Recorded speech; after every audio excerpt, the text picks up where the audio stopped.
From Waikoloa, Hawaii, please welcome Parker McLachlin.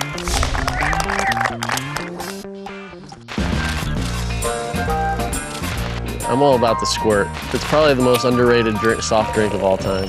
You can't find it everywhere. That's why it's just like, when you find it, it's like, man, I can't wait to have a squirt. It's so good. My first car was a 1986 Honda Accord, and it was passed down from Scott Simpson, and it had surf racks on the top, and it was a cool car, a white car. With all the humidity here in the islands and the salt air, you know, it started to rust a little bit, so every time I'd close the door, it would kind of rain down rust.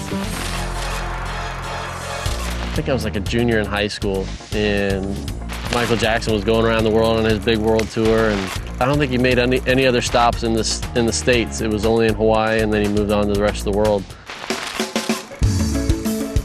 Be in the ocean. Any type of ocean, but preferably the Pacific Ocean. Doesn't matter what I'm doing, just being in the ocean is fine by me. If I wasn't a golfer, I'd probably be a beach bum. I'd probably just want to hang by the beach. Yeah. There's some sort of a connection I feel like I've got with the ocean. I just love being around it, love being near it, love being in it. Gladiator. I just love it when Russell Crowe, he picks up the dirt and he rubs it together and he smells it. You know, you can just tell he's getting that fire and that intensity going, and to me that was one of the most priceless movies.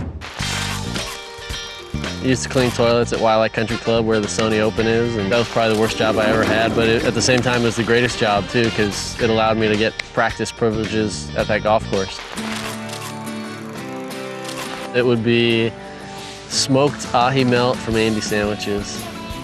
There's an expression in Hawaii called broke the mouth, and every time I taste it, I feel like my mouth is gonna break. It's so good. If I was gonna be on a reality show, I think I'd want to be on Amazing Race. There's always so much drama going on. You're traveling place to place, and sometimes our life, you know, with the tour feels like an amazing race going from point A to point B. Pretty good at writing, was pretty good at math, but the whole science thing was kind of went right over my head. People used to call me like P-Mac, P. Diddy. Ricky will call me Diddy. Just, you know, I mean, how do you go from Parker to P-Mac to P. Diddy to just Diddy? You know, so that's probably one of my nicknames is Diddy. Sony Open. You know, I get to be at home, play in front of the hometown fans, play a golf course I've played hundreds of times. I get goosebumps every time I step foot on the first tee there, and it's a really special experience for me. 3, 4, 5, 6, 7, 8, U-C-L-A. U-C-L-A, fight, fight, fight.